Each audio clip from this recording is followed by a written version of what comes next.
हनुमानञ्जनासूनुः वायुपुत्रो महाबलः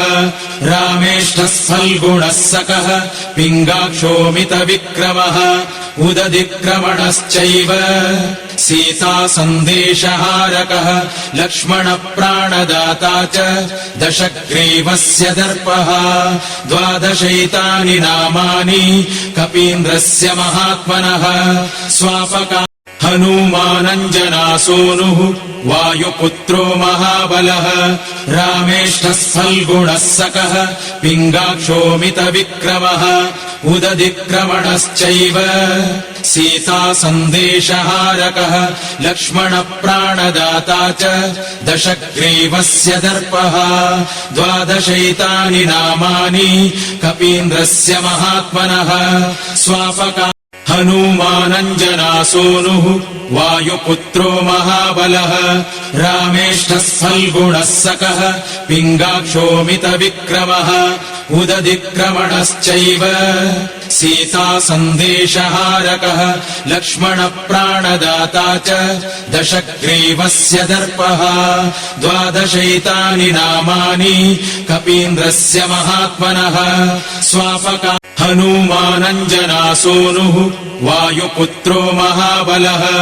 रामेष्ठः सल्गुणः सकः पिङ्गाक्षोमितविक्रमः उदधिक्रमणश्चैव सीतासन्देशहारकः लक्ष्मणप्राणदाता च दशग्रीवस्य दर्पः द्वादशैतानि नामानि कपीन्द्रस्य महात्मनः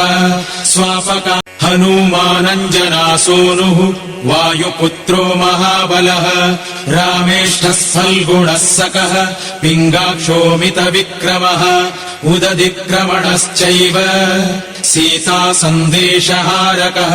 लक्ष्मणप्राणदाता च दशग्रीवस्य दर्पः द्वादशैतानि नामानि कपीन्द्रस्य महात्मनः स्वापका हनुमानञ्जनासूनुः वायुपुत्रो महाबलः रामेष्ठः सल्गुणः सकः पिङ्गाक्षोमितविक्रमः उदधिक्रमणश्चैव सीतासन्देशहारकः लक्ष्मणप्राणदाता च दशग्रीवस्य दर्पः द्वादशैतानि नामानि कपीन्द्रस्य महात्मनः स्वापका हनुमानञ्जनासूनुः वायुपुत्रो महाबलः रामेष्ठः सल्गुणः सकः पिङ्गाक्षोमितविक्रमः उदधिक्रमणश्चैव सीतासन्देशहारकः लक्ष्मणप्राणदाता च दशग्रीवस्य दर्पः द्वादशैतानि नामानि कपीन्द्रस्य महात्मनः स्वापका हनुमानञ्जनासूनुः वायुपुत्रो महाबलः रामेष्ठः सल्गुणः सकः पिङ्गाक्षोमितविक्रमः उदधिक्रमणश्चैव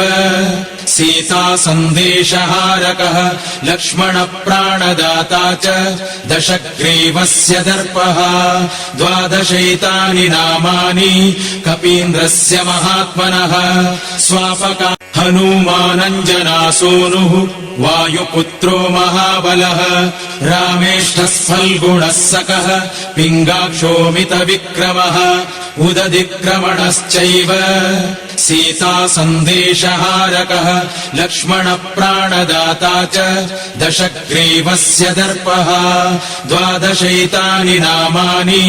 कपीन्द्रस्य महात्मनः स्वापका हनुमानञ्जनासूनुः वायुपुत्रो महाबलः रामेष्ठः सल्गुणः सकः पिङ्गाक्षोमितविक्रमः उदधिक्रमणश्चैव सीतासन्देशहारकः लक्ष्मणप्राणदाता च दशग्रीवस्य दर्पः द्वादशैतानि नामानि कपीन्द्रस्य महात्मनः स्वापका हनुमानञ्जनासूनुः वायुपुत्रो महाबलः रामेष्ठः सल्गुणः सकः पिङ्गाक्षोमितविक्रमः उदधिक्रमणश्चैव सीता सन्देशहारकः लक्ष्मणप्राणदाता च दशग्रीवस्य दर्पः 12 नामानि कपीन्द्रस्य महात्मनः स्वापका